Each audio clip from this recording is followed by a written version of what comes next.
चेत मच्छंदर गोरखाया में आप सबका स्वागत है। जय हिंद, जय जवान, जय भारत, जय किसान, जय विज्ञान, जय अनुसंधान। आज क्रम में थोड़ा बदलाव किया है, उसके बारे में भी बताता हूं। चेत मच्छंदर गोरखाया में हम देश और दुनिया की समस्याओं की बातें करते हैं। ये परिवर्तन का काल है और ये 100 साल चलेगा। अभी तो 10 साल भी पूरे नहीं हुए हैं, मगर सारे विश्व में हर जगह प्रॉब्लम ही प्रॉब्लम खड़े हैं। कहीं युद्ध चल रहा है, तो कहीं कुदरती आफतें हैं, तो कहीं गृह युद्ध है, सत्ता की मारामारी चल रही है देश में और दुनिया में। परिवर्तन की आंधी नहीं मगर सुनामी उठी है, और वो सुनामी पूरे विश्व के नक्शे को बदल देगी। कई देश खत्म हो जाएंगे, कई नए पैदा होंगे, और पृथ्वी तो वही रहेगी, मगर पृथ्वी के हिस्सों का नाम बदल जाएगा।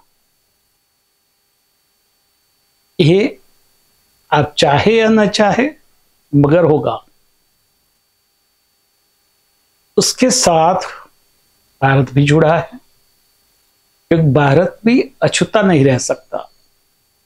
और ये परिवर्तन की आंधी क्यों आ रही है कि दुनिया में आज झूठ की बोलबाला चल रही है। अन्याय, अत्याचार ऐसे बढ़ रहे हैं, चारित्र्यहीनता गौरव की बात बन गई है। इस सब बदलने के लिए परिवर्तन तो होना ही है। भारतीय संस्कृति में 24 अवतार की बात है। 10 अवतार हो गए हैं, बाकी के अवतार आएंगे ही। सब कल के अवतार की राह देख रहे हैं, मगर अवतार तो जन्म ले चुका, बड़ा हो गया और काम भी करने लगा है, मगर किसी को पता ही नहीं है कि वो कैसे काम कर रहा है, कहाँ काम कर रहा है। मगर मैं एक बात कहता हूं कि महाकाल के गण बन जाओ और महाकाल की साथ जुड़ जाओ, उसके इंस्ट्रूमेंट बन जाओ और काम करने लगो। सारी दुनिया की समृद्धि आपके पास होगी, आप महाराजा के महाराजा होंगे। मगर ये बात समझ में नहीं आ सकती हैं, और जो समझ जाते हैं वो निहाल हो जाते हैं। आज देश में भारतीयों के नाम पर सारे राजकारणी अपने आप को ईमानदार बताते हुए सारे भारतीयों को श्रेष्ठ बनाने के लिए वो काम कर रहे हैं, ऐसा दिखावा कर रहे हैं। और जो सही में काम कर रहा है वो बोलता भी नहीं है। मगर ये सारे राजकारणियों को मैं एक बात कहता हूं कि आप जो खरबोपति हैं वो कैसे बने। आप राजकारण करते करते ये सारे पैसे कमाए, तो कैसे कमाए? आप समझ गए होंगे, ये पैसे हमारी जेब के पैसे हैं। आज राजकारण को भी बदलना है। भारत में जो सनातन हित की बात करेगा वो ही भारत में राज करेगा। ये बात सारे सनातनियों को एक आवाज से कहनी होगी और उसके लिए काम भी करना पड़ेगा। सनातनी होने के नाते सनातन धर्म के जो सिद्धांत है उसको अपने जीवन में उतारना पड़ेगा। सनातन धर्म जाति विहीन और वर्ग विहीन है, तो उसको फिर से हमें जाति विहीन और वर्ग विहीन बनाना पड़ेगा। जो राजकारणी कहते हैं जिसका जितना आबादी उतनी उसकी हिस्सेदारी, किसमें? इसको लूटने में या देश को आगे ले जाने में। सबको देश को लूटना है। कुदरत ने, महाकाल ने भारत को 5वें नंबर की अर्थव्यवस्था तो बना दी है, अभी 3रे नंबर पे जाना है, फिर 2रे और 1 नंबर पे जाना है, टॉप पर जाना है। अगर ऐसे नहीं जाएंगे, हम भारत को नंबर 1 बनाना चाहते हैं कहने वाले, जरा अपना मुंह आईने में देखें। आप किसके एजेंट हैं? पाकिस्तान के, अमेरिका के, चाइना के, रशिया के? सारी पार्टियां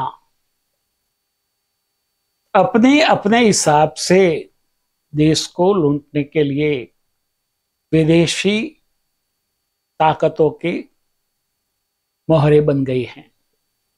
सनातनियों को उनसे सावध रहना पड़ेगा।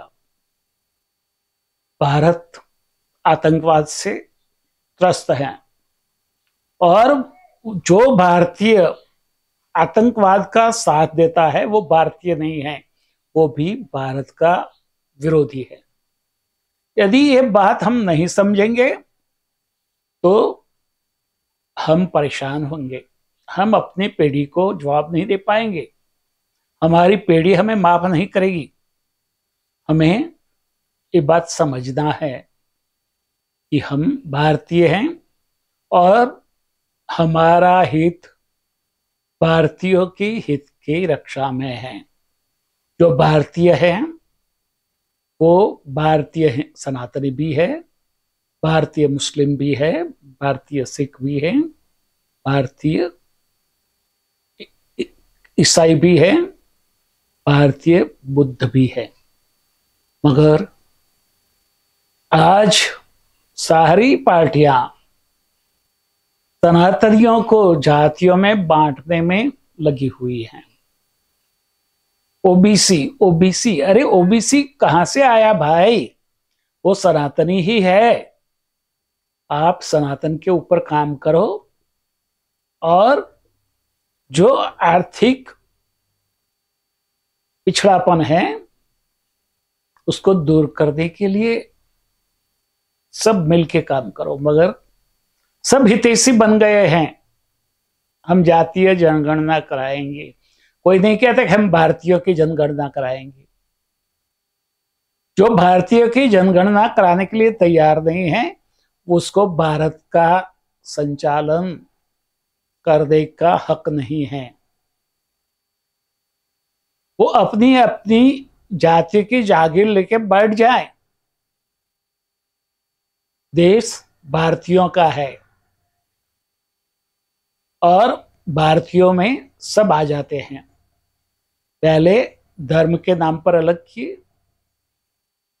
फिर जात सोचा कि भाई अब तो सनातनी सबसे ज्यादा है तो सनातनियों को बांटो, आदिवासियों को अलग करो, हरिजनों को अलग करो, पिछड़ी जातियों को अलग करो। भाई पिछड़ी जाति किसने उसको पिछड़े रखा है?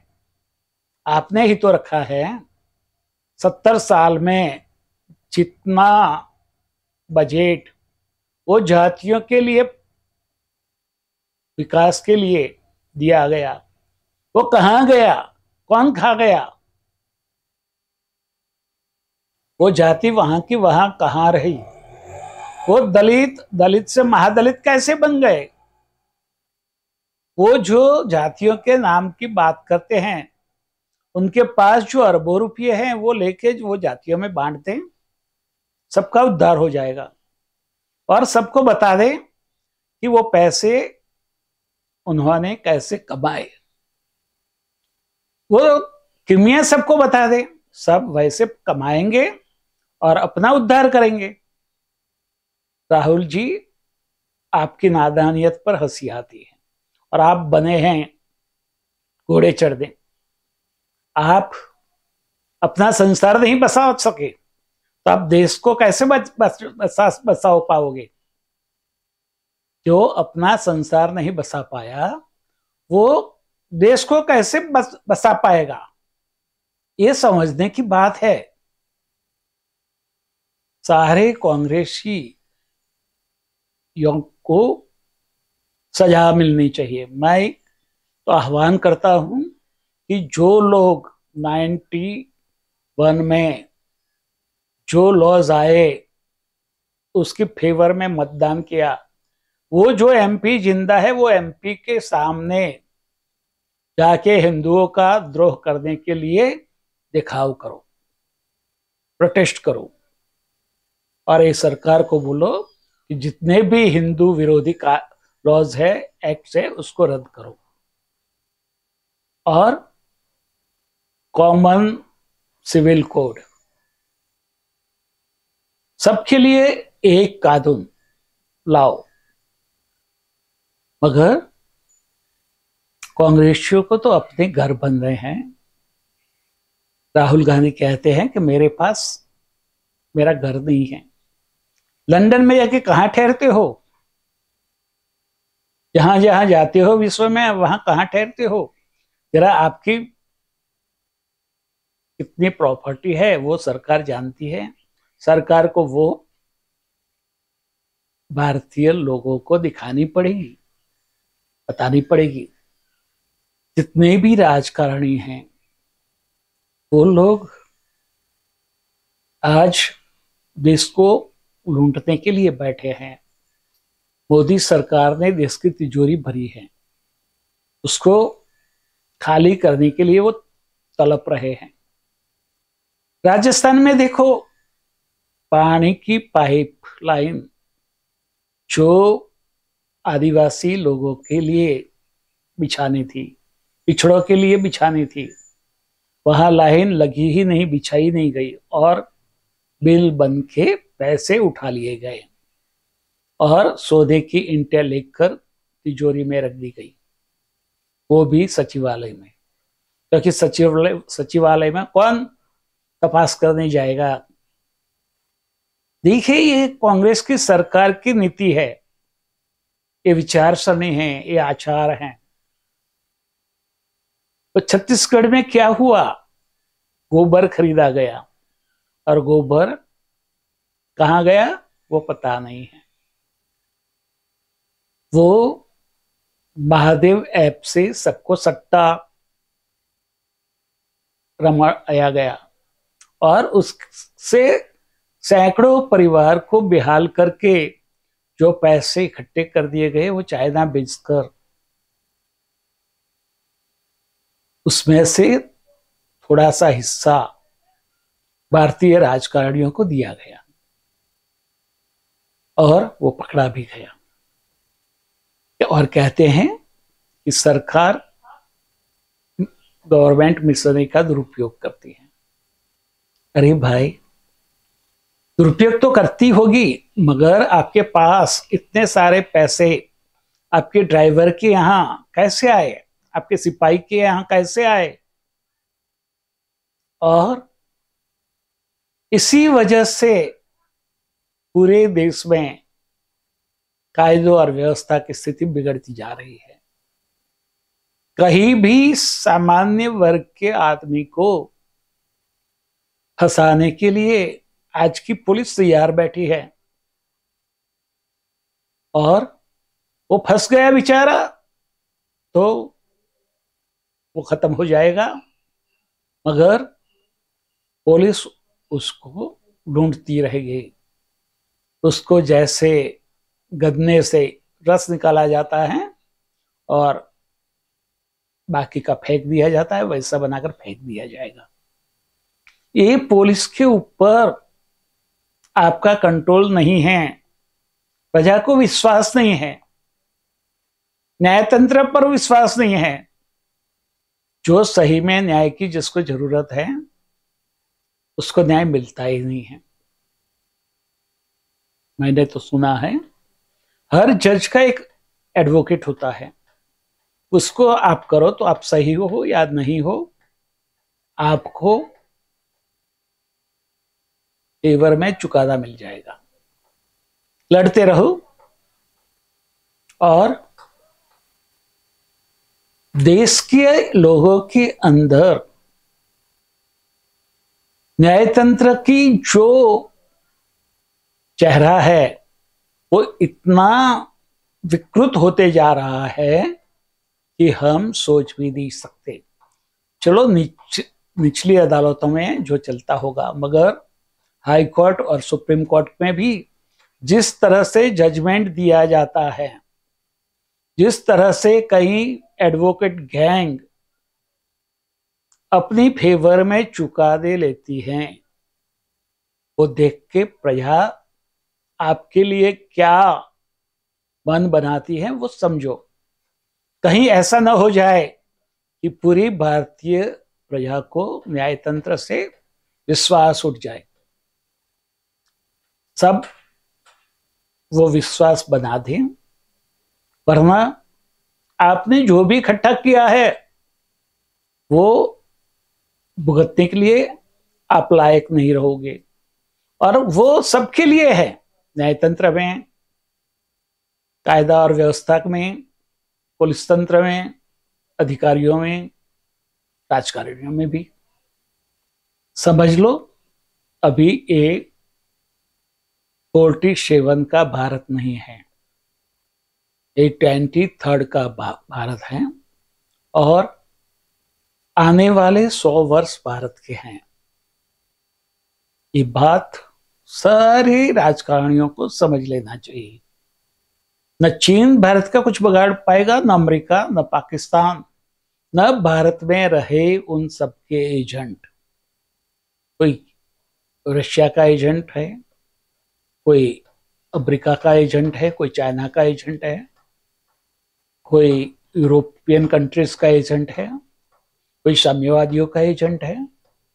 सबको प्रजा जान चुकी है, मगर वो चुप है। जैसे ही आप हिलोगे, आपको